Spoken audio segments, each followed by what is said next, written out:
Literatura e incerteza, que me agradou muito esse tipo de ideia de literatura e incerteza. E se eu dissesse o que foi toda a minha vida, dos 13, 14, 15 anos, quando eu comecei a escrever até hoje, e eu diria que essa relação nunca saiu da minha vida, literatura e incerteza. Ou seja, é uma atividade que você parece que jamais se sente um profissional acabado ou resolvido. Tem sempre alguma coisa que fica para trás, alguma coisa a fazer, e que a gente não sabe bem. Para organizar esse tema, eu pensei, não no fluxo de consciência, no contra-discurso barroco, que seria legal, falar das questões formais da literatura, mas a primeira incerteza que surge para quem quer escrever. Né? Como é que eu sei que sou um escritor? Quem é que determina isso aí? Eu começo citando uma história famosa do poeta russo chamado Joseph Brodsky. E ele, aos 20 e poucos anos, 22, 23 anos, ele, na Rússia soviética, debaixo de uma ditadura, da ditadura comunista na época, como início dos anos 60, e ele foi preso por acusação, era parasitismo social. E ele era poeta, escrevia poemas, não conseguia publicar, mas ele chamou a atenção da polícia, dos órgãos de segurança. E aí, uma das perguntas que fizeram para ele, que é uma pergunta assim, interessante, quem disse que você é poeta? E é o que ele respondeu, mas quem me disse que eu sou um ser humano? Essa questão, quem disse que você é poeta, ela é uma pergunta transcendente. Porque no Estado soviético, o Estado tinha que dizer quem era poeta. Alguns eram aprovados, tinham os livros aprovados, podiam publicar, eram poetas. Outros, se não fossem referendados oficialmente, não poderiam se manifestar como poeta, o que é um absurdo total. Mas essa é uma questão que todo escritor carrega pela vida fora, essa fato. Eu sou um escritor, eu sou um poeta, eu sou um romancista, que direito eu tenho de dizer que sou um escritor? De onde é que eu vou tirar a informação para dizer? Porque na sociedade você tem... essa aqui é a minha colinha, assim, eu preciso olhar de vez em quando, senão começa a me atrapalhar. É um tipo de trabalho não regulamentado.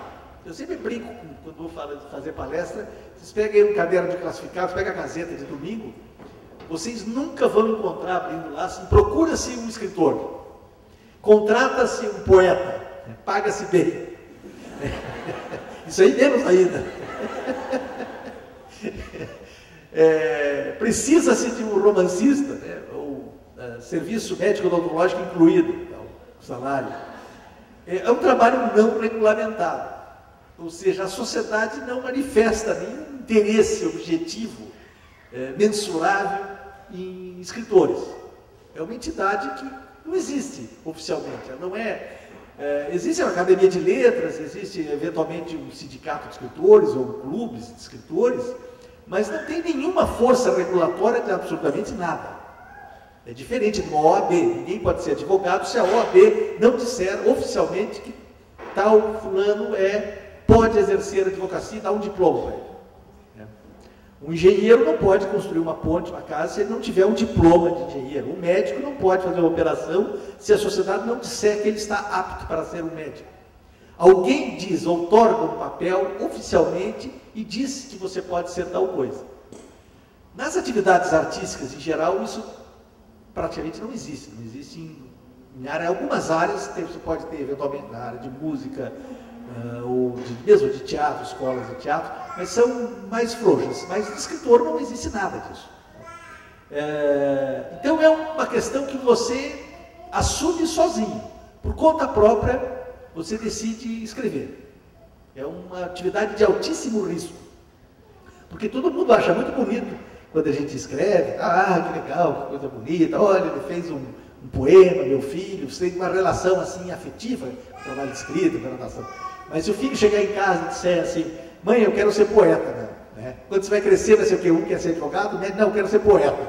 Ah, que bonitinho e tal. E na vida real você vai ser o quê? Você precisa pensar em alguma vida real. Ou seja, a literatura, começa a incerteza está aí. Você não tem E essa atividade de risco, quando você mete a cara para isso aí, você, de certa forma, assume um compromisso muito forte com o teu próprio trabalho. Né? Você tem que ter razões profundas. Claro, quando eu falo assim, ser escritor, significa alguma coisa que mexa profundamente, que você sinta que é o teu trabalho, aquilo que você quer fazer, né? Que é predominante acima de outra coisa. E claro que você, em vários momentos da vida, escreve, tem um trabalho diletante com a literatura, todo mundo é leitor, deveria ser leitor, quer dizer, você tem um trânsito com a literatura que é legal, Cássio. Eu digo a questão do trabalho a produção literária, quando ela é levada a sério profundamente, ela tem uma margem de certeza muito grande a partir da própria insegurança de quem escreve. Ou seja, de que modo que eu sou? Quem diz? Você precisa ter uma certa legitimação social. Isso já te coloca em relação à sociedade. Para alguém dizer que sou escritor, não, tudo bem, eu tenho um monte de livros publicados, as pessoas publicam artigos, dizem qual é a qualidade do que eu escrevo, tem leitores, quer dizer, você começa nessa relação com os outros, você começa a se definir como escritor e achar o seu espaço nisso aí. Né?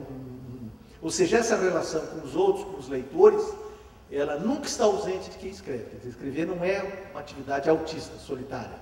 Embora seja um impulso solitário, uma coisa de solidão, você decide por conta própria, não, a sociedade não pediu isso para você, né?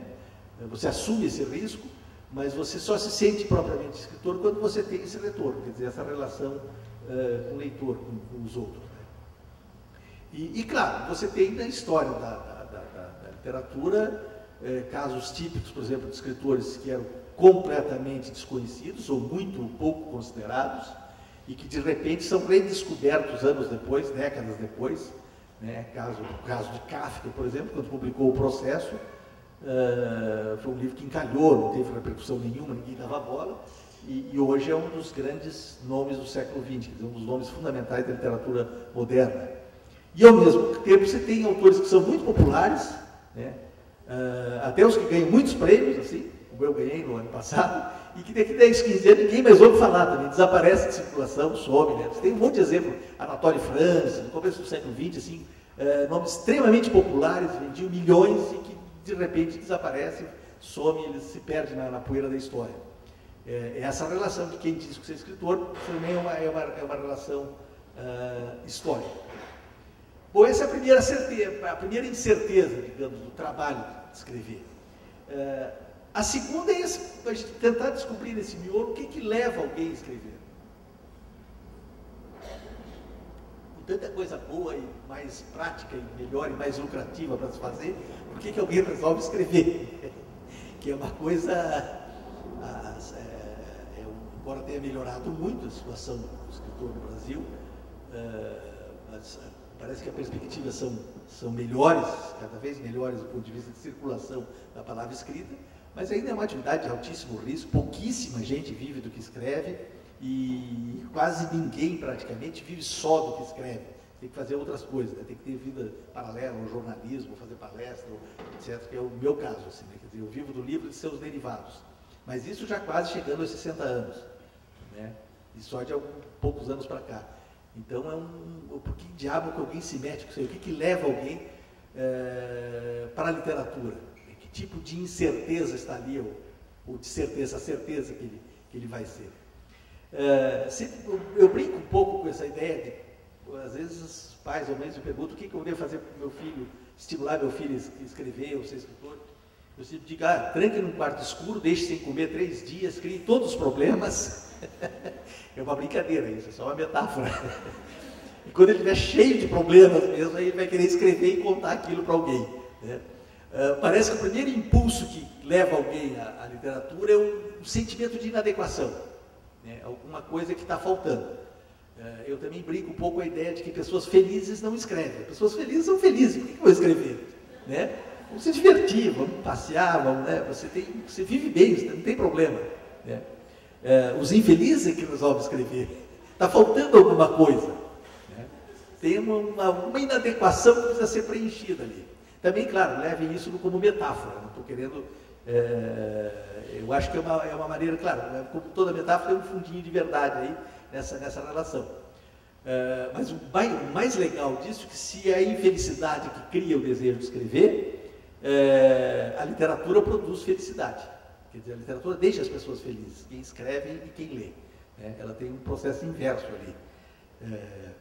Mas esse primeiro sentido de que está faltando alguma coisa, quer dizer, essa incerteza com relação ao mundo, um certo sentimento de solidão, que é muito importante.